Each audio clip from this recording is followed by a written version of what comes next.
Alors, qu'est-ce qui est? Qu'est-ce qui est ici et maintenant?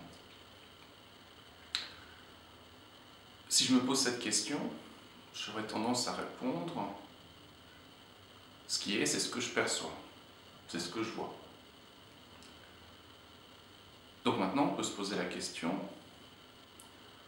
quelle est la nature? Quelle est la nature de cette perception? Si je regarde ma perception, je peux trouver deux choses. Je peux trouver ce qui est perçu, ce que je perçois, l'objet, et je peux trouver aussi celui qui perçoit, celui qui voit, le sujet. Le sujet, c'est moi. C'est simple. L'objet, c'est ce qui est pas moi. C'est simple aussi. Donc, par exemple, maintenant, moi, je peux voir des objets autour de moi. Je peux voir différents types d'objets, différents types de formes, de couleurs, etc. Ça, je peux le voir clairement. Je peux me voir aussi moi-même. Je peux voir que j'ai des désirs, que j'ai des peurs, des envies, des doutes, etc. Que ça change avec le temps, que ces peurs, ces désirs ne sont pas toujours la même chose, etc. Bref, je peux me voir moi-même.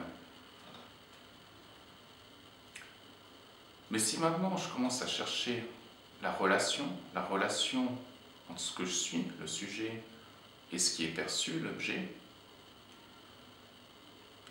si je cherche à percevoir la relation entre ce qui voit, moi, et ce qui est vu, l'autre, quand je cherche à voir cette relation,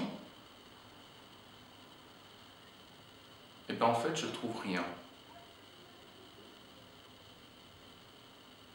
Quand je cherche à saisir la nature de cette relation entre le sujet et l'objet, en fait il n'y a rien.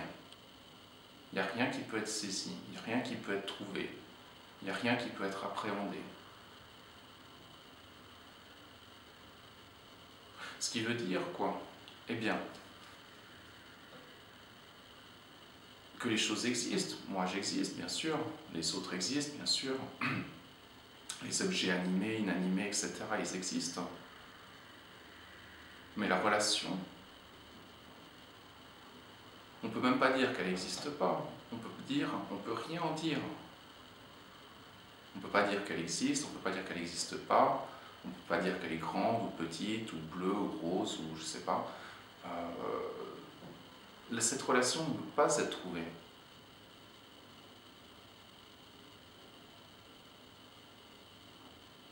Donc par exemple, dire j'ai un esprit ou j'ai un corps, c'est correct.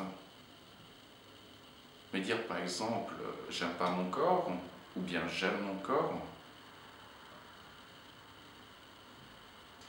c'est pas correct, parce que ça voudrait dire j'aime la relation que j'ai avec mon corps, ou j'aime pas la relation que j'ai avec mon corps. Et comme cette relation ne peut en fait jamais être trouvée, jamais être vue, cette affirmation n'est pas correcte. Je ne peux pas dire j'aime mon corps ou j'aime pas mon corps. Là j'ai pris l'exemple du corps, mais je veux dire, c'est valable pour n'importe quoi, n'importe quelle relation. Je peux dire j'aime mes parents, j'aime mon père et ma mère, bien je les aime pas. Et je peux me faire croire que effectivement j'aime cette relation ou que effectivement je n'aime pas cette relation. Mais en réalité, c'est sans fondement. Parce qu'en réalité, cette relation, elle n'est jamais vue, elle n'est jamais trouvée, jamais appréhendée. Donc ce j'aime, j'aime pas n'a pas de fondement. N'a pas de fondement.